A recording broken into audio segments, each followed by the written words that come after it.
السلام عليكم ورحمة الله وبركاته. أعوذ بالله من الشيطان الرجيم. بسم الله الرحمن الرحيم. الحمد لله رب العالمين. والصلاة والسلام على أشرف المخلوقين وعلى آله وصحبه أجمعين. أما بعد. إن أريد إلا الإصلاح ما استطعت وما توفيقي إلا بالله عليه توكلت وإليه أنيب. وما توفيقي إلا بالله عليه توكلت وإليه أنيب. حسنت نفسي بالحي القيوم الذي لا يموت أبدا ودفعت أني السوء بألف ألف لا حول ولا قوة إلا بالله العلي العظيم ولا حول ولا قوة إلا بالله العلي العظيم ولا حول ولا قوة إلا بالله العلي العظيم.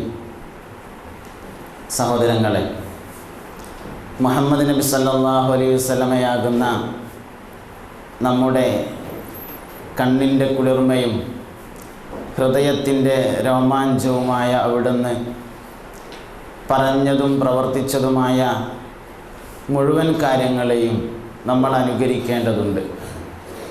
നമ്മളൊന്ന് ചിരിക്കുകയാണെങ്കിൽ പോലും അഷ്റഫുൽ ഖൽഖ് ത്വഹ റസൂലുള്ളാഹി സല്ലല്ലാഹു അലൈഹി വസല്ലമ തങ്ങളെ അനുകരിച്ചു കൊണ്ടുള്ള ചിരിയായിരിക്കണമത്. ഇമാം തുർമുദി റളിയല്ലാഹു അൻഹു തൻ്റെ ശമാഇലിൽ പുണ്യനബി സല്ലല്ലാഹു അലൈഹി വസല്ലമ തങ്ങളുടെ നടത്തവും ഇരുത്തവും സംസാരവുമെല്ലാം വിശദീകരിച്ച ഭാഗത്ത് പുണ്യനബി സല്ലല്ലാഹു അലൈഹി വസല്ലമ തങ്ങളുടെ ചിരിയും വിശദീകരിച്ചിട്ടുണ്ട്. ഇന്നമാ കാന യതബസ്സമു, ധാരാളമായി നമ്മളൊക്കെ ചിരിക്കുന്നവരാണ്. എന്നാൽ ഏറ്റവും വശ്യമായ ചിരി എന്ന് പറയുന്നത് പുഞ്ചിരിയാണ്.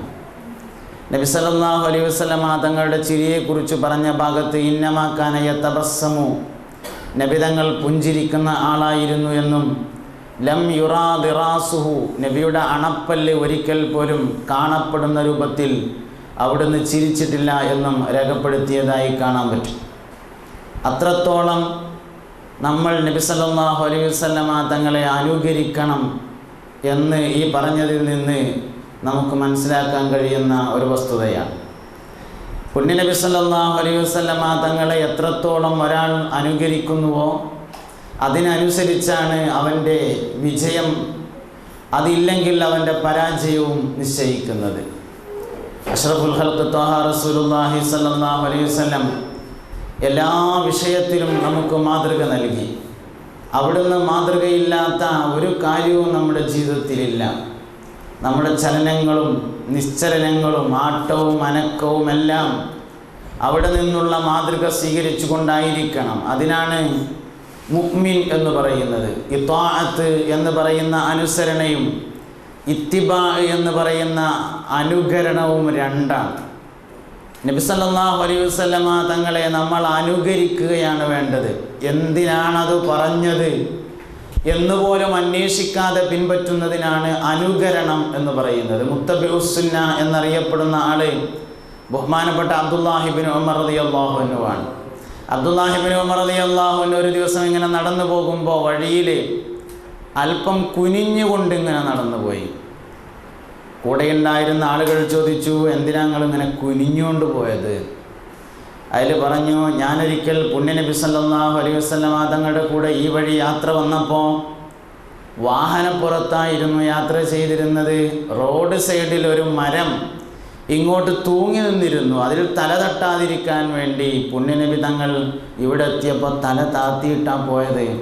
അതുകൊണ്ടാണ് ഞാൻ തല താത്തിപ്പോകുന്നത് എന്ന് പറഞ്ഞ് ഇബ്നു ഉമർ റളിയല്ലാഹു അൻഹു രണ്ടാമത് ആ വഴി യാത്ര പോകുന്ന സമയത്ത് അവിടെ മരമില്ല, മാത്രമല്ല അദ്ദേഹം വാഹനത്തിൻ്റെ പുറത്തല്ല യാത്ര ചെയ്യുന്നതും, എന്നിട്ട് പോലും അവിടെ കുനിഞ്ഞു കൊണ്ടുപോയി. ഇത്രത്തോളം അനുകരണമാണ് യഥാർത്ഥത്തിൽ സഹാബത്ത് റളിയല്ലാഹു അൻഹും നബി സല്ലല്ലാഹു അലൈഹി വസല്ലമ തങ്ങളോട് കാണിച്ചത് എന്ന് ചരിത്രത്തിൽ നിന്ന് നമുക്ക് മനസ്സിലാക്കാൻ കഴിയുന്നതാണ്. ഒരാൾ അള്ളാഹുവിൻ്റെ റസൂലിനെ എത്രമാത്രം അനുകരിക്കുന്നുവോ അത്രയാണ് അവൻ്റെ വിജയം കണക്കാക്കുന്നത് എന്നാണ് ഞാൻ പറഞ്ഞു വരുന്നതിൻ്റെ താല്പര്യം. മുഅ്മിനായ മനുഷ്യൻ്റെ ചിന്തകൾ പോലും മുഹമ്മദ് നബി സല്ലല്ലാഹു അലൈഹി വസല്ലമ തങ്ങളോടുള്ള അനുകരണത്തിൻ്റെ രൂപത്തിലായിരിക്കുക എന്നത് പ്രധാനമാണ്.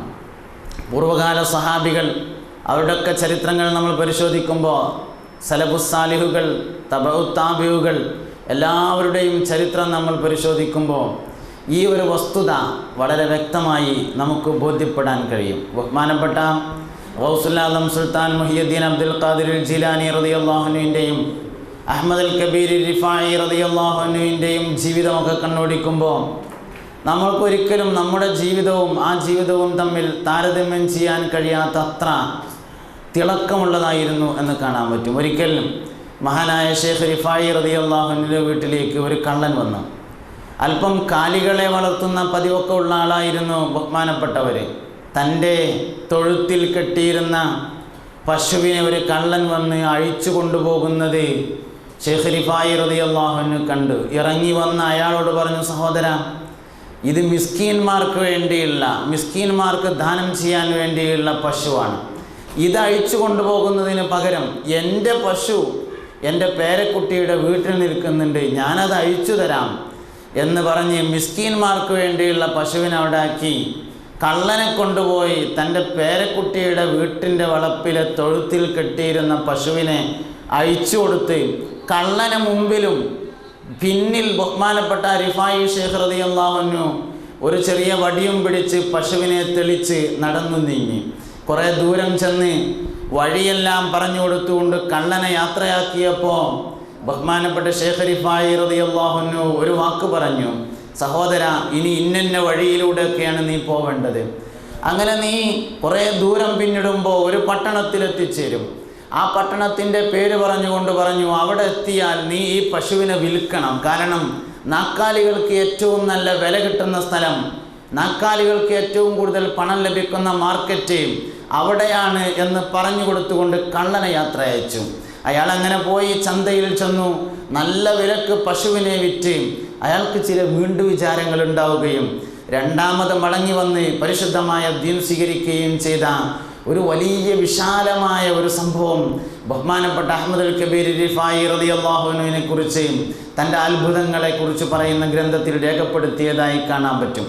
പൂർവ്വകാല ആളുകൾ ഒരു കള്ളനോട് പോലും കാണിച്ചിരുന്ന സമീപനങ്ങൾ ഇതിൽ നിന്ന് നമുക്ക് മനസ്സിലാക്കാൻ കഴിയും. ഈ ദുനിയാവിലെ എല്ലാവരെയും നമ്മൾ ശത്രുക്കളായാണ് ഇന്ന് മനസ്സിലാക്കുന്നത്. നമുക്ക് അനുകരിക്കുന്ന, നമ്മെ കുറിച്ച് നല്ലത് മനസ്സിലാക്കുന്ന, നമ്മെ സ്നേഹിക്കുന്ന ആരുമുണ്ടെന്ന കാഴ്ചപ്പാട് നമുക്കില്ലാതെയായി. 39 കൊല്ലം ജീവിച്ച എനിക്ക് എൻ്റെ എല്ലാ പരാജയത്തിൻ്റെയും കാരണം വേറെയുള്ള ആൾക്കാരുടെ പേരിൽ കെട്ടിവെക്കലാണ് വലിയ താല്പര്യം. ആ ലിസ്റ്റിലൊരു പക്ഷേ എൻ്റെ ഉമ്മയും വാപ്പയും വരെ വരികയാണ്. എനിക്ക് സ്കൂളിൽ പോകാൻ പറ്റിയില്ല, എനിക്ക് മദ്രസയിൽ പോകാൻ പറ്റിയില്ല, അതിൻ്റെ കാരണം എൻ്റെ ഉമ്മയാണ്, എൻ്റെ വാപ്പയാണ് എന്ന് വരെ ചിന്തിക്കുന്ന, എൻ്റെ പരാജയത്തിൻ്റെ കാരണങ്ങൾ ഒരിക്കലും എന്നിലേക്ക് ബന്ധപ്പെടുത്തി ചിന്തിക്കാതെ അത് മറ്റുള്ളവരിലേക്ക് ബന്ധപ്പെടുത്തി ചിന്തിക്കുന്ന ഒരു മാനസികാവസ്ഥയാണ് നമുക്കുള്ളത്. സയ്യിദുനാ ആദം അലൈഹിസ്സലാം സ്വർഗത്തിൽ നിന്ന് വന്നതിന് ശേഷം നടത്തിയ ഒരു പ്രാർത്ഥനയുണ്ട്. റബ്ബനാ ളലംനാ അൻഫുസനാ വഇൻ ലം തഗ്ഫിർ ലനാ വതർഹംനാ ലനകൂനന്ന മിനൽ ഖാസിരീൻ.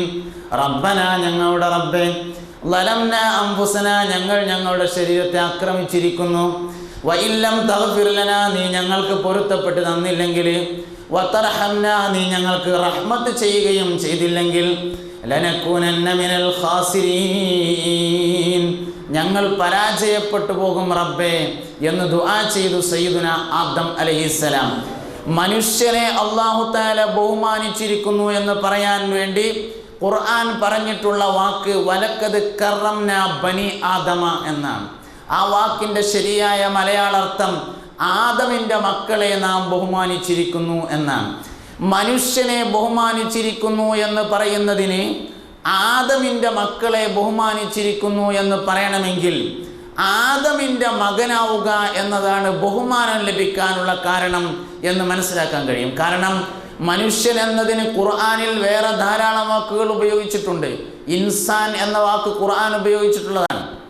അർ-റഹ്മാനു അല്ലമൽ ഖുർആൻ ഖലഖൽ ഇൻസാന അല്ലമഹുൽ ബയാൻ. അവിടെ മനുഷ്യൻ എന്നതിന് ഇൻസാൻ എന്നാണ് ഉപയോഗിച്ചത്. നാസ് എന്ന വാക്ക് ഖുർആൻ ഉപയോഗിച്ചതാണ്. മനുഷ്യൻ എന്നതിന് ഖുർആൻ ധാരാളം വാക്കുകൾ ഉപയോഗിച്ചിരിക്കെ ബഹുമാനിച്ചു എന്ന് പറയാൻ വേണ്ടി ഖുർആൻ ആദമിൻ്റെ മോനെ ബഹുമാനിച്ചു എന്ന വാക്ക് ഉപയോഗിച്ചു. വലക്കദ് കറംനാ ബനി ആദമ. ഈ അള്ളാഹുവിൻ്റെ ബഹുമാനം കിട്ടണമെങ്കിൽ ആദം വല്യാപ്പാൻ്റെ പേരക്കുട്ടിയാവണം എന്നർത്ഥം. ആദം വല്യാപ്പാൻ്റെ പ്രത്യേകത എന്താണ്? തെറ്റല്ലാത്ത ഒരു തെറ്റിൻ്റെ പേരിലുള്ള വല്യാപ്പാൻ്റെ ഖേദം ദുന്യാവും കഴിഞ്ഞ് ആഖിറം വരെ നീണ്ടു നിൽക്കുന്നതാണ്. സ്വർഗത്തിൽ വെച്ച് വിലക്കപ്പെട്ട കനി പറിച്ചതിനെ കുറിച്ച് ഖുർആൻ തന്നെ സയ്യിദുന ആദം അലൈഹിസ്സലാം അത് മറന്നിട്ട് ചെയ്തതാണെന്ന് പറഞ്ഞിട്ടുണ്ട്. ഫനസിയഹ ഫലം നജിദ് ലഹു അസ്മ. അത് മറന്നാണ് സയ്യിദുന ആദം അലൈഹിസ്സലാം ചെയ്തത് എന്ന് ഖുർആൻ പറഞ്ഞിട്ടുണ്ട്. മറന്നു ചെയ്തത് ശരീഅത്തിൽ തെറ്റല്ല. തെറ്റല്ലാത്ത ഒരു തെറ്റിൻ്റെ പേരിലുള്ള ആദം നബി അലൈഹിസ്സലാമിൻ്റെ ഖേദം ദുനിയാവും കഴിഞ്ഞ് നാളെ ആഖിറത്തിലേക്ക് നീണ്ടു നിൽക്കുമെന്നാണ്. ആഖിറത്തിൽ മനുഷ്യന്മാരെ ഒരു ഷഫാഅത്തിന് വേണ്ടി സയ്യിദുന ആദം അലൈഹിസ്സലാമിനെ സമീപിക്കുമ്പോൾ പറയും, മക്കളെ ഞാൻ അന്ന് എന്നോട് വലാ തഖറബാ ഹാദിഹി ഷജറ എന്ന് പറഞ്ഞിരുന്നു, ഈ മരത്തിൻ്റെ അടുത്തേക്ക് പോകരുത് എന്ന് പറഞ്ഞിരുന്നു. പക്ഷേ ഞാൻ പോയി. അതിലെന്താ മറുപടി പറയാമെന്ന് എനിക്കറിയില്ല മക്കളെ, അതുകൊണ്ട് നിങ്ങൾ വേറെ ആരത്തേലും പോയോക്കി എന്ന് പറഞ്ഞ് മടക്കി അയക്കുന്നതാണ്. ഒരു തെറ്റ് തെറ്റാണെന്ന് ബോധ്യപ്പെട്ടാൽ പോലും 24 മണിക്കൂറിൻ്റെ ഉള്ളിൽ ന്യായം കണ്ടെത്തുന്നവരാണ് നമ്മൾ. ഒരു മോശമായ കാര്യം നമ്മൾ ചെയ്തിട്ട് അത് മോശമാണെന്ന് എല്ലാ നിലയിലും ബോധ്യപ്പെട്ടാൽ തന്നെ അല്പസമയം കഴിയുമ്പോഴേക്ക് 24 മണിക്കൂറാകുമ്പോഴേക്ക് അതിനെന്തെങ്കിലും ഒരു ന്യായം കണ്ട് അതിനെ മറിച്ചിടാൻ ശ്രമിക്കും. അതിപ്പോൾ ഞാൻ അങ്ങനെ ആയതുകൊണ്ട് ഇങ്ങനെ ചെയ്തതാണ്, അല്ല ഇപ്പം ഇങ്ങനെ ആകുമ്പോൾ പിന്നെ അങ്ങനെ അല്ലാതെ എന്താ കാട്ടുക എന്നൊക്കെ പറഞ്ഞുകൊണ്ട് ഒരുപാട് ന്യായങ്ങൾ പറഞ്ഞ് തെറ്റാണെന്ന് 100% ബോധ്യമുള്ള വിഷയത്തെ വരെ മറിച്ചിടാൻ വേണ്ടി മനുഷ്യൻ ശ്രമിക്കുന്നു എന്നാണ്. ആ സമയത്താണ് ആദം നബി അലൈഹിസ്സലാമിനെ നമ്മൾ ഓർക്കേണ്ടത്. തെറ്റല്ല എന്ന് ഖുർആൻ തന്നെ പറഞ്ഞ ഒരു വിഷയത്തിൻ്റെ മേലുള്ള ഖേദം ദുനിയാവും കഴിഞ്ഞ് കോടാനക്കോടി വർഷങ്ങൾ കഴിഞ്ഞ് ആഖിറത്തിലെത്തുമ്പോഴും ആ ഒരു പ്രശ്നം മനസ്സിൽ സൂക്ഷിക്കുന്ന ആളാണ് സയ്യിദുന അബുൽ ബഷർ ആദം അലൈഹിസ്സലാം. ആ ആദം നബി അലൈഹിസ്സലാമിൻ്റെ മകനാവുക എന്നത് അള്ളാഹുവിങ്കിൽ നിന്ന് ബഹുമാനം ലഭിക്കാനുള്ള ഏറ്റവും പ്രധാനപ്പെട്ട കാരണമാണ്. എല്ലാ തെറ്റുകളുടെയും വിഹിതം പറ്റുന്നവരാണ് യഥാർത്ഥത്തിൽ നമ്മൾ. എല്ലാ വേണ്ടാത്തതിൻ്റെയും വിഹിതം പറ്റുന്നുണ്ട്. നമ്മുടെ ജീവിതം നമ്മളിങ്ങനെ ഒന്ന് പുനർപരിശോധന നടത്തണം. മദ്യപാനത്തിൻ്റെ വിഹിതം പറ്റി നമ്മൾ ജീവിക്കുന്നു, വ്യഭിചാരത്തിൻ്റെ വിഹിതം പറ്റി നമ്മൾ ജീവിക്കുന്നു. വ്യഭിചാരം എന്ന് പറഞ്ഞാൽ ഗുഹ്യസ്ഥാനം കൊണ്ട് മാത്രമുള്ള വ്യഭിചാരമല്ല. കൈകൊണ്ടുള്ള വ്യഭിചാരമുണ്ട്, കാലുകൊണ്ടുള്ള വ്യഭിചാരമുണ്ട്. നേത്ര വ്യഭിചാരം എന്ന് പറയുന്നത് വളരെ പ്രധാനപ്പെട്ടതാണ്. കണ്ണുകൊണ്ടുള്ള വ്യഭിചാരം. ടെക്സ്റ്റൈൽസ് നടത്തുന്ന നമുക്ക്, സൂപ്പർ മാർക്കറ്റ് നടത്തുന്ന നമുക്ക് ടെക്സ്റ്റൈൽസിൽ നിർത്താൻ, സൂപ്പർ മാർക്കറ്റിൽ നിർത്താൻ ഭംഗിയുള്ള കുട്ടിയെ തന്നെ വേണമെന്ന് എന്തിനാ നിർബന്ധം? വ്യഭിചാരത്തിൻ്റെ പങ്കുപറ്റി അന്യ ആളുടെ നേത്ര വ്യഭിചാരത്തിൻ്റെയും സ്പർശന വ്യഭിചാരത്തിൻ്റെയും പങ്കുപറ്റി മക്കൾക്ക് ഭക്ഷണം കൊടുത്തിട്ട് അവസാനം മക്കൾ സ്വാലിഹാവാൻ വേണ്ടി ദ്വാരക്കണം എന്ന് പറയുന്നതിൽ ഒരർത്ഥമില്ല. ഹലാലായ ഭക്ഷണം കൊടുത്തില്ലെങ്കിൽ മക്കളെ കൊണ്ട് ഉപകാരം കിട്ടൂല എന്നുള്ള കാര്യം തീർച്ചയാണ്. ഭക്ഷണത്തിൻ്റെ കാര്യത്തിൽ ഹലാലുമായാൽ പോരാ, തൊയ്യിബായിരിക്കണമെന്നാണ്. ഹലാലൻ തൊയ്യിബൻ, ഹലാലിൻ്റെയും അപ്പുറത്ത് നിൽക്കുന്നതാണ് തൊയ്യിബ്. എല്ലാ ഹലാലും തൊയ്യിബായിക്കൊള്ളണമെന്നില്ല. ഹലാല് മാത്രമായാൽ പോരാ, തൊയ്യിബായ ഭക്ഷണം കൊടുത്തിട്ടാണ് മക്കൾ സ്വാലിഹാവണം എന്ന് ദുആ ചെയ്യുകയും മക്കൾ സ്വാലിഹാവണം എന്ന് ആഗ്രഹിക്കുകയും ചെയ്യേണ്ടത്. ഹലാലിൻ്റെയും എത്രയോ മേലെ നിൽക്കുന്ന പ്രധാനപ്പെട്ട ഒരു പ്രയോഗമാണ് തൊയ്യിബ് എന്ന പ്രയോഗം. ഭക്ഷണത്തിൻ്റെ കാര്യത്തിൽ ഇത് വളരെ പ്രധാനമാണ്. ഹറാമായ ഭക്ഷണം കൊടുത്തിട്ട് ആ മക്കൾ ഈ ദുനിയാവുന്നോ നാളെ ആഖിറത്തുന്നോ ഉപകാരപ്പെടുമെന്ന കാര്യം ഒരിക്കലും നമ്മൾ ചിന്തിക്കേണ്ട. മക്കൾ നന്നാവൽ ഏറ്റവും പ്രധാനപ്പെട്ട ആഗ്രഹമാണ്. എല്ലാവരും കുട്ടികൾക്ക് വേണ്ടി ദുആ ചെയ്യും, മക്കൾ സ്വാലിഹാവാൻ വേണ്ടി ദുആ ചെയ്യും. പടച്ചോനെ എൻ്റെ കുട്ടിനെ ശൈത്താനെ തൊട്ട് കാക്കണേ എന്ന് ചരിത്രത്തിൽ ആദ്യമായി ദുആ ചെയ്തത് മറിയം ബീവി റളിയല്ലാഹു അൻഹയുടെ ഉമ്മ ഹന്നത്ത് ബീവിയാണ്. ഇന്നി ഉഈദുഹാ ബിക വ ദുരിയതഹാ മിനശ് ശൈത്താനിർ റജീം. അല്ലാഹുവേ, ശൈത്താനുർ റജീമിനെ തൊട്ട് ഈ കുട്ടിയെയും ഈ കുട്ടിയുടെ സന്താന പരമ്പരയെയും നീ സംരക്ഷിക്കണേ റബ്ബേ എന്ന് ഹന്നത്ത് ബീവി ദുആ ചെയ്തു. അതാണ് യഥാർത്ഥത്തിൽ മറിയം ബീവി റളിയല്ലാഹു അൻഹാക്ക് അള്ളാഹുവിൽ നിന്ന് ലഭിച്ച ഏറ്റവും വലിയ സംരക്ഷണവും എന്ന് കാണാൻ പറ്റും. പിശാച് ഒരു മനുഷ്യനെ സ്വീപ്പാക്കാൻ പലവിധ തന്ത്രങ്ങളെയാണ് മെനയുന്നത്. ശൈത്താൻ്റെ ഷെറിലാണ് യഥാർത്ഥത്തിൽ നമ്മൾ പലപ്പോഴും പെട്ടുപോകുന്നത്. അതുകൊണ്ട് നമ്മുടെ മക്കളെ കാര്യത്തിൽ നമ്മൾ വളരെ വലിയ ശ്രദ്ധയുള്ളവരായിരിക്കണം. ബഹുമാനപ്പെട്ട മുഹദ്ദിസീങ്ങൾ, ബഹുമാനപ്പെട്ട ചരിത്രകാരന്മാർ ഇതുമായി ബന്ധപ്പെട്ട ധാരാളം വിഷയങ്ങൾ രേഖപ്പെടുത്തിയിട്ടുണ്ട്. മക്കളുടെ കാര്യവുമായി ബന്ധപ്പെട്ട്, മക്കളെ നോക്കുന്ന കാര്യവുമായി ബന്ധപ്പെട്ട്. വാപ്പ ചീത്ത പറയണത് യഥാർത്ഥത്തിൽ കുട്ടിക്ക് ദേഷ്യമുള്ള കാര്യമല്ല എന്നാണ്. വാപ്പ ചീത്ത പറഞ്ഞു എന്ന് പറഞ്ഞാൽ അതൊരു അഭിമാനമുള്ള കാര്യമാണ്. അങ്ങനെയൊന്നും ചെയ്യാൻ പറ്റൂല. എൻ്റെ വാപ്പ ചീത്ത പറയുന്നു പറയണത് ഒരഭിമാനമുള്ള കാര്യമാണ്. യഥാർത്ഥത്തിൽ ചീത്ത പറയുന്ന വാപ്പ എന്നത് കുട്ടിയെ സംബന്ധിച്ചിടത്തോളം അഭിമാനമാണ്. പക്ഷേ ഒരു ചീത്ത പറയാൻ യോഗ്യതയുള്ള വാപ്പ എവിടെയുള്ളത് എന്നതാണ് പ്രധാനപ്പെട്ട വിഷയം. ഒരു വാപ്പ ആകുക എന്ന് പറഞ്ഞാൽ വളരെ എളുപ്പമുള്ളതാണ്. വാപ്പ ആകാൻ വളരെ സുഖമുണ്ട്. ചന്തയിൽ പോവുക, നല്ലൊരു മൂരിക്കുട്ടിനെ വാങ്ങിക്കൊണ്ടുവരിക, അറുത്തിട്ട് നല്ലൊരു ബിരിയാണിയും വെച്ചാൽ വാപ്പയാകാം. പക്ഷേ ഒരു വാപ്പയായി കുട്ടിയുടെ ജീവിതകാലം മുഴുവൻ തുടരുക എന്ന് പറയുന്നത് വളരെ പ്രധാനപ്പെട്ട ശ്രമകരമായൊരു ദൗത്യമാണ്. അതിന് കഴിവുള്ള വാപ്പമാർ എത്രയുണ്ട് എന്നതാണ് വളരെ പ്രധാനം. വാപ്പ ചീത്ത പറയൽ കുട്ടിക്ക് അഭിമാനമാണ്.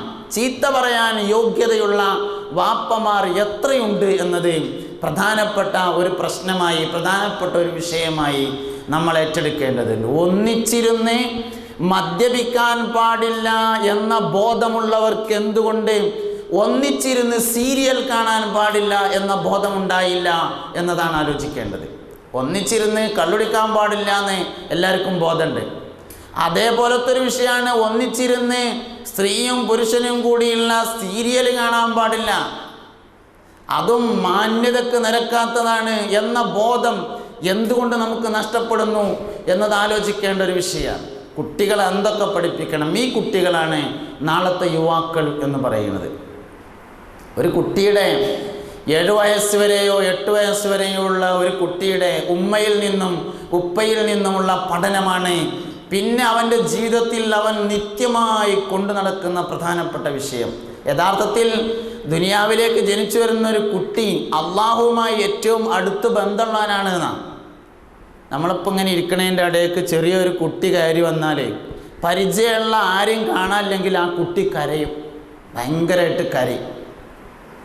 പിന്നെ അപ്പം അങ്ങനെ ആ കുട്ടിയുടെ വാപ്പ വരുന്നുണ്ട്. വാപ്പ വന്നിട്ട് ആ കുട്ടിയുടെ കൈമ പിടിച്ചാൽ കരച്ചിൽ നിർത്തും. കാരണം പരിചയമുള്ള ഒരാൾ വന്നു.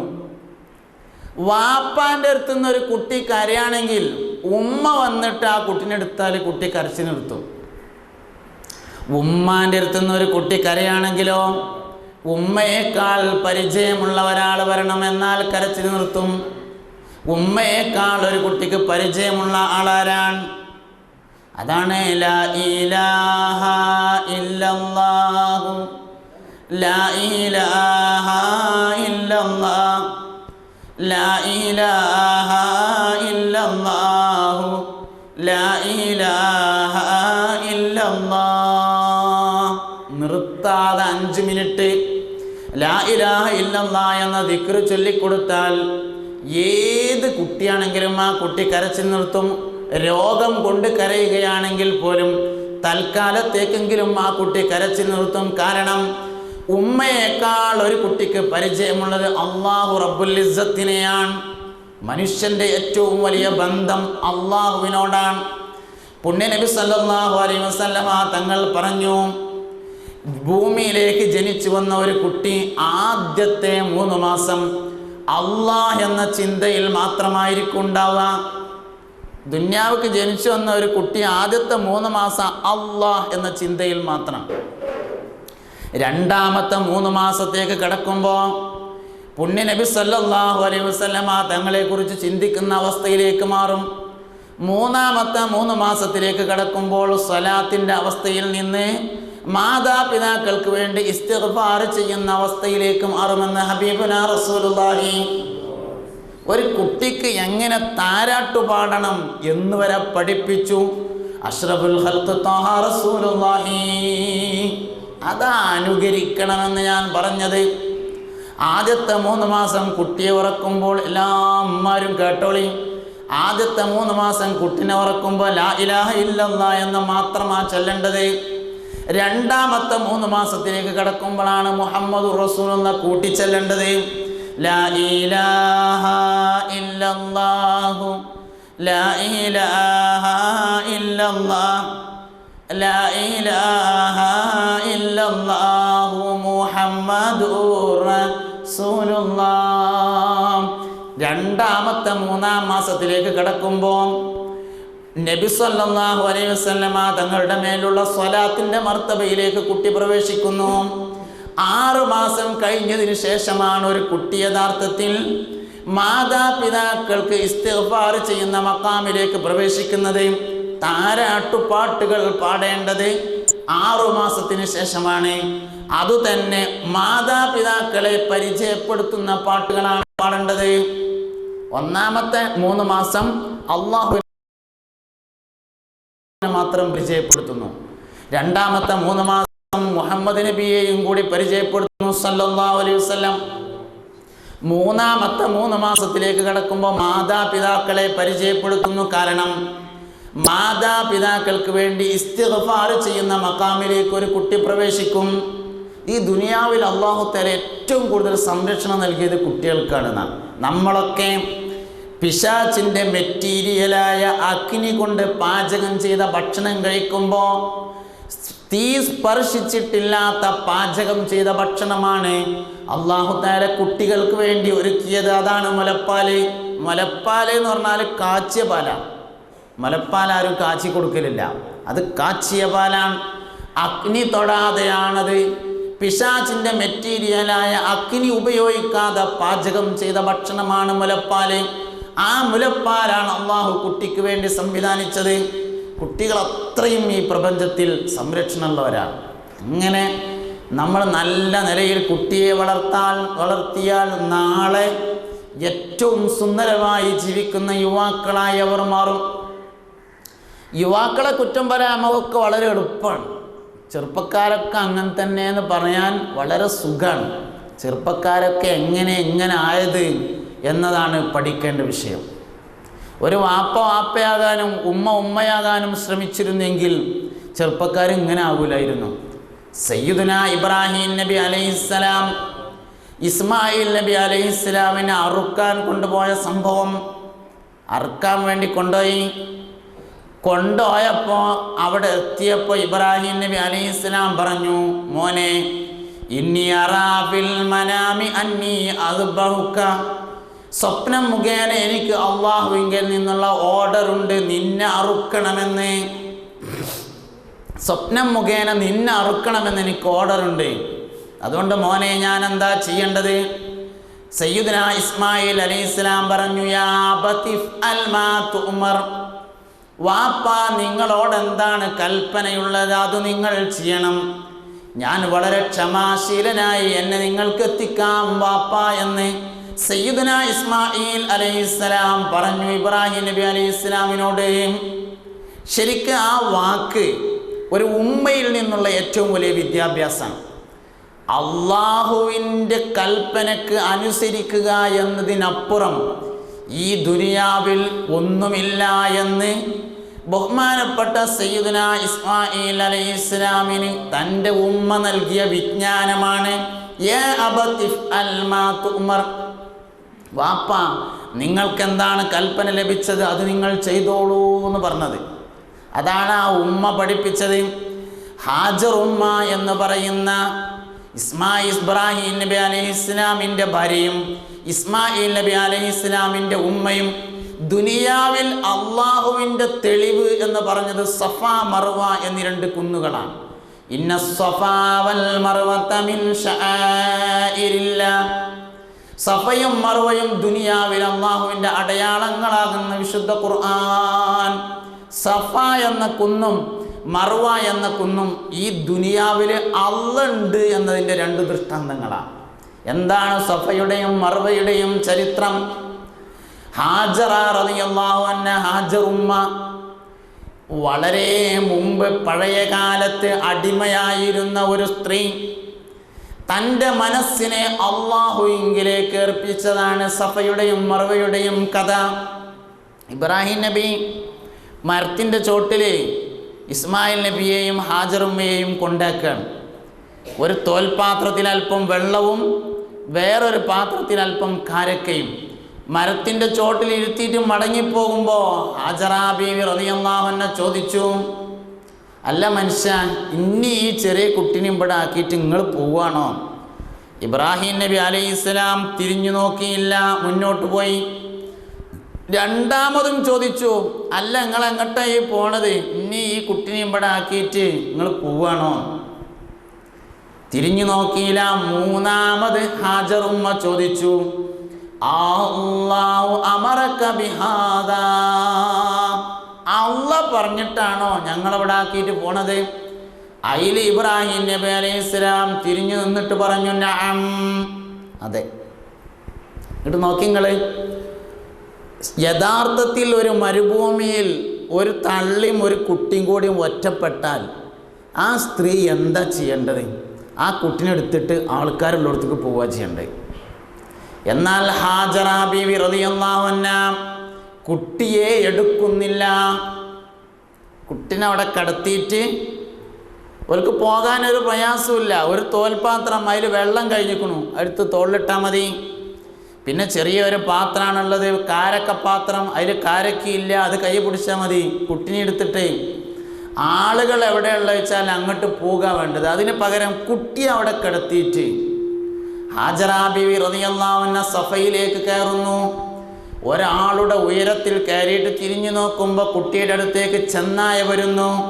ഇറങ്ങി വന്നിട്ട് ചെന്നായയെ ഓടിച്ച് മറുവ എന്ന കുന്നിലേക്ക് കയറുന്നു. ഒരാളുടെ ഉയരത്തിൽ കയറി അങ്ങനെ ചെന്നായ വരുന്നിടത്ത് പിന്നെ ആ കുട്ടിനെ കിടത്തിയിട്ട് 7 പ്രാവശ്യം ഇങ്ങനെ പോണ എന്തിനാ? ഇവിടെ കിടത്താനാണ് അള്ളാഹുവിൻ്റെ നിർദ്ദേശം. അതിനെ ഇവിടുന്ന് എടുക്കാൻ പറ്റില്ല. അത് ഇവിടെ കിടത്താനാ. അത് ഇബ്രാഹിം നബിയോട് ചോദിച്ചു, ഇവിടെ ആക്കി പോണത് അള്ളാഹ് പറഞ്ഞിട്ടാണോ? നഅം എന്നാണ് മറുപടി. അതുകൊണ്ട് അവിടുന്ന് എടുത്തില്ല, അവിടെ തന്നെ കിടത്തി. ഒരു സ്ത്രീ തൻ്റെ മനസ്സിനെ അള്ളാഹുവിന് അർപ്പിച്ചപ്പോൾ അള്ളാഹു ഒരു വെള്ളം കൊടുത്തു. ഒരു ഉമ്മ തൻ്റെ കുട്ടിക്ക് പച്ചവെള്ളത്തിന് വേണ്ടിയുള്ള ആഗ്രഹം, ആ പച്ചവെള്ളമാണ് സംസം എന്ന് പറയുന്ന വെള്ളം. മാഉ സംസമിൻ ലിമാ ശുരിബ ലഹു ഹബീബുനാ റസൂലുള്ളാഹി. സംസം വെള്ളം ഒരാൾ എന്തിനാണോ കുടിച്ചത്, ആ കുടിച്ചതിനെല്ലാം പറ്റും. സൗദി അറേബ്യയിലുള്ള മകൻ നാട്ടിലുള്ള വാപ്പാൻ്റെ ദണ്ണം മാറാൻ കുടിച്ചാൽ അത് പറ്റുന്നതാണ് ഈ ഹദീസ്. മാഉ സംസമിൻ ലിമാ ശുരിബ ലഹു. സംസം വെള്ളം എന്തിനൊരാൾ കുടിച്ചോ അതിനെല്ലാം പറ്റുന്നതാണ്. അപ്പം സൗദിയിലുള്ള മോന് നാട്ടിലെ വാപ്പാൻ്റെ ദണ്ണം മാറാൻ കുടിച്ചാൽ മതി. അങ്ങനെയാണ് ആ ഹദീസിൻ്റെ വായിർ. കടം വീടാൻ കുടിച്ചാൽ അത് കടം വീടാൻ തന്നെയാണ്. പെരപ്പണി തീരാനാണ് ഒരാൾ സംസം വെള്ളം കുടിച്ചതെങ്കിൽ അതിനുള്ളതാണ്. അതാണ് മാഉ സംസിമൻ ലിമാ ശുരിബ ലഹു. അങ്ങനെ ഹബീബുനാ റസൂലുള്ളാഹി സ്വല്ലല്ലാഹു അലൈഹി വസല്ലം തങ്ങൾ വിശദീകരിച്ചു, എന്തിനൊക്കെ കുടിച്ചോ. ഒരു സ്ത്രീ തൻ്റെ മനസ്സിനെ അള്ളാഹുവിന് അർപ്പിക്കുകയാണ്. അൽ-കഹ്ഫ് സൂറത്തിലെ ബഹുമാനപ്പെട്ട മൂസ നബി അലൈഹിസ്സലാമും ഖിദ്ർ നബി അലൈഹിസ്സലാമും തമ്മിലുള്ള യാത്ര പറയുന്ന ഭാഗത്ത് മതിൽ നന്നാക്കി കൊടുത്തൊരു സംഭവം പറയുന്നുണ്ട്. മതിൽ നന്നാക്കി കൊടുക്കാൻ കാരണം വക്കാന അബൂഹുമാ സാലിഹ, ഒരു യത്തീം കുട്ടിയുടെ മുതലാണിത്. വക്കാന അബൂഹുമാ സാലിഹ, ഇവരുടെ വാപ്പ ഒരു സാലിഹായ മനുഷ്യനായിരുന്നു എന്ന് പറഞ്ഞത് താരീഖിൽ കാണാം. ആ വാപ്പ ഈ കുട്ടികളെ നേരെ വാപ്പല്ല എന്നാ, 3ാമത്തെ വല്യാപ്പയായിരുന്നു അത് എന്നാ. ഒരു മനുഷ്യൻ ഖൈറായ നിലയിൽ ജീവിച്ചാൽ അതിൻ്റെ ഗുണമനുഭവിക്കുന്നത് ഏറ്റവും ചുരുങ്ങിയത് 3 തലമുറയെങ്കിലും ആയിരിക്കും എന്നാണ്. ഏറ്റവും ചുരുങ്ങിയത് അതിൻ്റെ ഗുണം 3 തലമുറയെങ്കിലും അനുഭവിക്കുമെന്നാണ്. അതാണ് ഹാജറുമ്മ നമ്മളെ പഠിപ്പിക്കുന്ന കഥ. അള്ളാഹുവിലേക്ക് അങ്ങോട്ട് തവക്കുലാക്കി പടച്ചോനാണ്ട് ഏൽപ്പിച്ചു. ഇദാ ദക്കറല്ലാഹ ഖലസ ഹബീബുനാ റസൂലുള്ളാഹി സല്ലല്ലാഹു അലൈഹി വസല്ലം. ബഹുമാനപ്പെട്ട ഷെയ്ഖ് അബ്ദുൽ ഖാദിർ ജീലാനി റളിയല്ലാഹു അൻഹു അള്ളാഹുവിനെ ഒരു മനുഷ്യൻ ഓർക്കേണ്ടതിനെ കുറിച്ച് പഠിപ്പിച്ചിട്ടുണ്ട്. അള്ളാഹ് എന്ന ഓർമ്മയെക്കുറിച്ച് പഠിപ്പിച്ചു.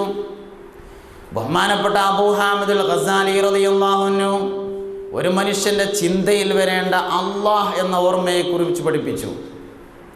അജായിബുൽ ഖുലൂബിൽ ബഹുമാനപ്പെട്ട ഇമാം ഗസാലി റളിയല്ലാഹു അൻഹു പറഞ്ഞിട്ടുണ്ട്, അള്ളാഹ് എന്ന ഓർമ്മ വരുന്ന ആൾ രക്ഷപ്പെടുന്നതിനെ കുറിച്ച് ഇഹ്യാ ഉലൂമുദ്ദീനിൽ ഈ ഹദീസ് ഉദ്ധരിച്ചു. ഇദാ ദക്കറല്ലാഹ ഖലസ, ഇദാ ദക്കറ അല്ലാഹ്, അള്ളാഹ് എന്നൊരാൾക്ക് ഓർമ്മ വന്നാൽ ഖലസ, അവൻ രക്ഷപ്പെടുന്നതാണ്. ഒരാൾക്ക് പടച്ചോനെ അള്ളാഹ് എന്ന ഓർമ്മ വന്നാൽ രക്ഷപ്പെടുന്ന. ശൈത്താൻ ഏറ്റവും ദേഷ്യമുള്ള ദിക്ർ അള്ളാഹ് എന്ന ദിക്റാണെന്ന് മഹാനായ ഇമാം ഗസാലി റളിയല്ലാഹു അൻഹുവിൻ്റെ അജായിബുൽ ഖുലൂബിൽ രേഖപ്പെടുത്തിയിട്ടുണ്ട്. അള്ളാഹ് എന്ന് പറഞ്ഞതാണ്. അതുകൊണ്ടാണ് ദുനിയാവിലേക്ക് ഒരാൾ ജനിച്ചു വരുമ്പോൾ ആദ്യം കേൾക്കുന്ന വിളി അള്ളാഹ് എന്ന വിളിയാണ്. അള്ളാഹ് എന്ന് കേട്ടിട്ടാണ് നമ്മൾ ഇങ്ങോട്ട് വന്നത്. അള്ളാഹ് എന്ന ശബ്ദം കേട്ട് ഒരു മനുഷ്യൻ്റെ കൽബിൽ എപ്പോൾ അള്ളാഹ് എന്ന് വരുന്നോ ഒറ്റ പ്രാവശ്യം മര്യാദക്കൊന്ന് അള്ളാഹ് എന്ന് വന്നാൽ മദീന രക്ഷപ്പെടും. മൂസ നബി അലൈഹി ഇസ്ലാമിൻ്റെ അടുക്കൽ ഒരു ദിവസം ഒരാൾ വന്നു. എന്നിട്ട് പറഞ്ഞു, മൂസാ നബിയെ എനിക്ക് വേണ്ടി നിങ്ങളൊന്ന് ദോരക്കണം എന്ന് പറഞ്ഞു. അതിൽ ചോദിച്ചു, ആ ചങ്ങായി എന്തിനാ ഞാനൊക്കെ ദോരക്കണമെന്ന് ചോദിച്ചു.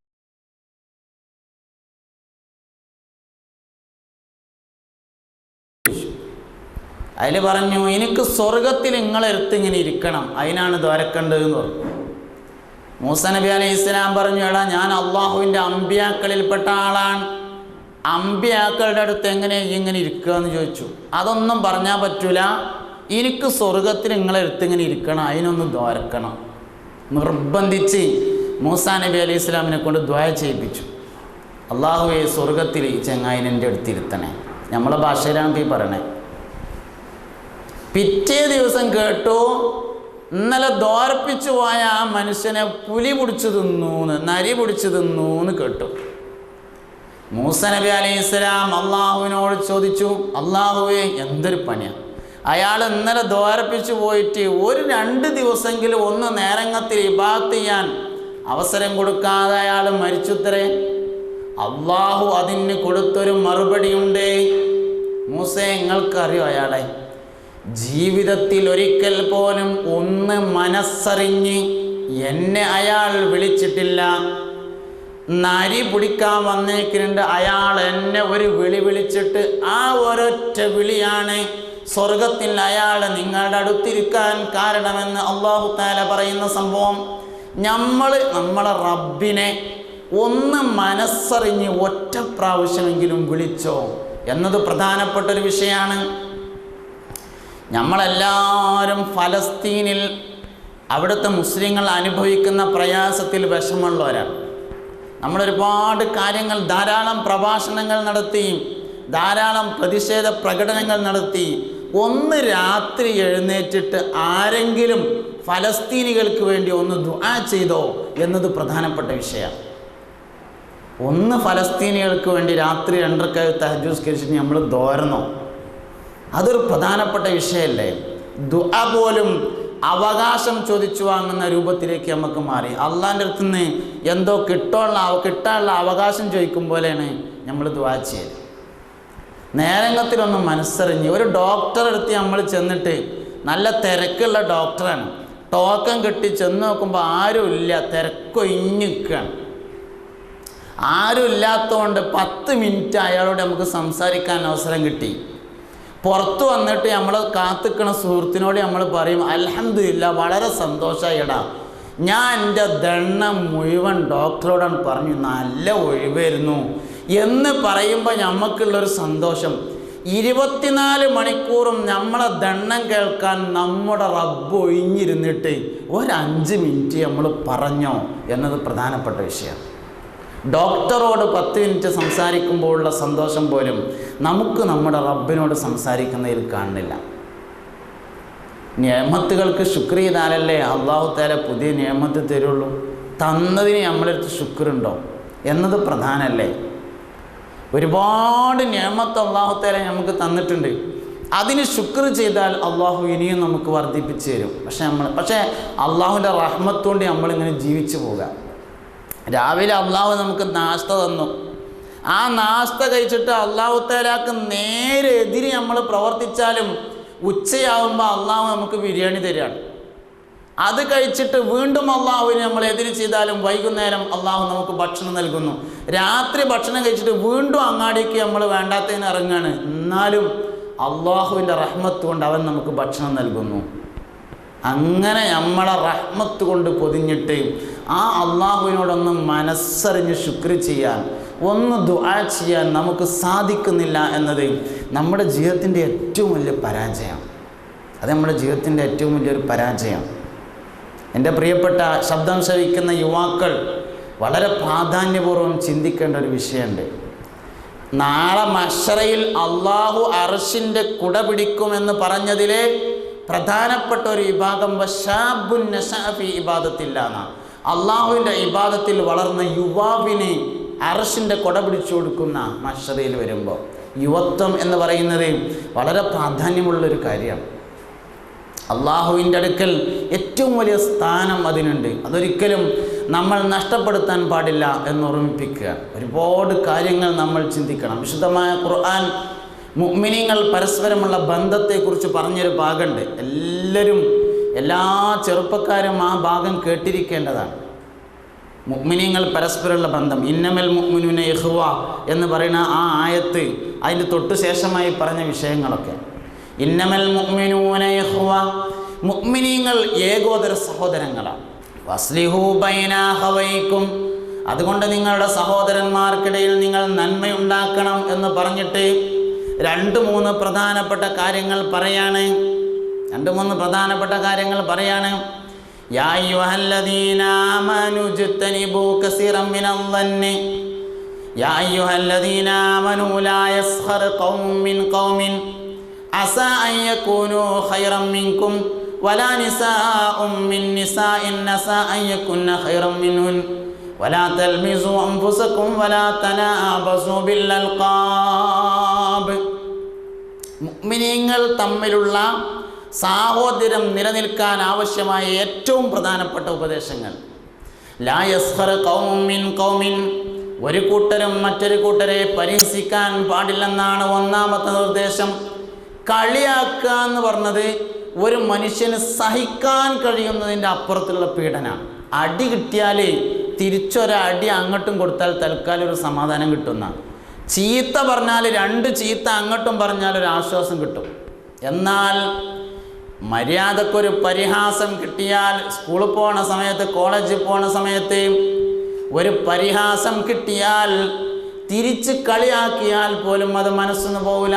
അത്രയും വലിയ പീഡനമാണ് പരിഹാസം. ദഅവത്തുൽ മദ്ലൂം മുസ്തജാബാണ്. ആക്രമിക്കപ്പെട്ടവൻ്റെ ദുആക്ക് ഇജാബത്തുണ്ട് എന്ന് പറഞ്ഞോടത്ത് ഈമാൻ ഷർത്തില്ല. നമ്മുടെ ജീവിതത്തിൻ്റെ പരാജയങ്ങളൊക്കെ ഇതുമായി ബന്ധപ്പെടുത്തി ആലോചിക്കേണ്ടതുണ്ട്. നമ്മൾക്കൊരു മനുഷ്യനെ അടങ്ങാറാക്കണതിൽ ഒരു മനസ്സാക്ഷി കുത്തുമില്ല. പുണ്യനബിയുടെ സദസ്സിൽ നിന്ന് ഒരാൾ ചെരുപ്പ് മറന്നു വച്ചിട്ട് എഴുന്നേറ്റ് പോയി. അയാൾ തിരിച്ചു വന്നപ്പോൾ ഒരു സഹാബി വര്യൻ ആ ചെരുപ്പൊന്ന് തൽക്കാലം ഒഴിച്ചു വെച്ചു. അയാൾ വന്ന് മടങ്ങിപ്പോയ സഹാബി മടങ്ങി വന്ന് അല്പസമയം തെരഞ്ഞു നോക്കി, വേഗം എടുത്തൊടുക്കുകയും ചെയ്തു. അതിൽ പുണ്യനബി സല്ലല്ലാഹു അലൈഹി വസല്ലം തങ്ങൾ പറഞ്ഞ ഒരു സംഭവമാണ്, 1 സെക്കൻഡ് സമയമാണെങ്കിലും ഒരു മുഅ്മിനെ വിഷമിപ്പിക്കാൻ പാടില്ല. മുഅ്മിനെ വിഷമിപ്പിക്കലും ശരിയല്ല, അത് അല്പസമയം എങ്കിലും നന്നല്ല. 1 സെക്കൻഡ് സമയത്തേക്ക് പോലും ഒരു മുഅ്മിനെ വിഷമിപ്പിക്കരുതെന്ന് പഠിപ്പിച്ച ആളാണ് നമ്മുടെ മാതൃകാ പുരുഷനായ ഹബീബുനാ റസൂലുള്ളാഹി. ഒരു ദിവസം നേരം വെളുത്തിട്ട് വൈകുന്നേരം ആകുന്നതിന് മുമ്പ് എത്ര മനുഷ്യന്മാരെ നമ്മൾ അടങ്ങാറാക്കണേ. നമ്മളെ എല്ലാ പരാജയത്തിൻ്റെയും കാരണം അവിടെ നിന്നാണ് നമ്മൾ വായിച്ചെടുക്കേണ്ടത്. ദഅവത്തുൽ മദ്ലൂം മുസ്തജാബാണ് എന്ന് പറഞ്ഞത് വളരെ പ്രധാനപ്പെട്ട വിഷയമാണ്. ഒരാളെ നമ്മൾ ആക്രമിക്കുമ്പോൾ അയാളൊന്ന് മനസ്സ് വെച്ചിട്ട്, പഠിച്ചോനെ ഓ എന്നെ അടങ്ങാറാക്കണല്ലോ എന്ന് കരുതിയാൽ മതി. ദുആ എന്ന് പറഞ്ഞാൽ കൈ ഉയർത്തിയിട്ട് ഇങ്ങനെ പറയണമെന്നില്ല, കൽബിൻ്റെ ആഗ്രഹമാണ് ദുആ. ദുആ എന്ന് പറഞ്ഞാൽ കൽബിൻ്റെ മനസ്സിൻ്റെ ആഗ്രഹമാണ് യഥാർത്ഥത്തിൽ ദുആ എന്ന് പറഞ്ഞത്. ഓനൊന്ന് മനസ്സിരുത്തി ആഗ്രഹിച്ചാൽ മതി, നമ്മളെ പരാജയം അവിടുന്ന് സ്റ്റാർട്ട് ചെയ്യും. എല്ലാവരും മനസ്സിലാക്കേണ്ടതാണ്, മനുഷ്യരെ പരിഹസിക്കുന്നതിൽ നമുക്കൊരു ഹദ്ദും അസ്റുമില്ല. ദുനിയാവിൽ ഏറ്റവും കൂടുതൽ പരിഹസിക്കപ്പെടുന്ന വിഭാഗം മിസ്കീന്മാരാണെന്ന, സാധുക്കളാണ്. എല്ലാവരും ഇന്ന് റിലീഫ് പ്രവർത്തനത്തിൽ വളരെ മുൻപന്തിയിലാണ്. നല്ലതാണ്, റിലീഫ് നമ്മൾ ചെയ്യേണ്ടത് തന്നെയാണ്. ദീനിൻ്റെ പ്രചരണം എവിടെയൊക്കെ നടന്നിട്ടുണ്ടോ അവിടെയൊക്കെ റിലീഫിന് സ്ഥാനമുണ്ട്, വേണ്ടെന്നല്ല നമ്മൾ പറഞ്ഞത്. പക്ഷേ റിലീഫുകാർ മനസ്സിലാക്കേണ്ട പ്രധാനപ്പെട്ട ഒരു വിഷയം, ദുനിയാവിൽ ഏറ്റവും കൂടുതൽ ഇൻസൾട്ട് ചെയ്യപ്പെടുന്ന ഒരു വിഭാഗം മിസ്കീന്മാരാണ്, സാധുക്കളാണ്. പഴയ കാലത്ത് ഒരാൾ ബസ് സ്റ്റാൻഡിൽ വന്നിട്ട്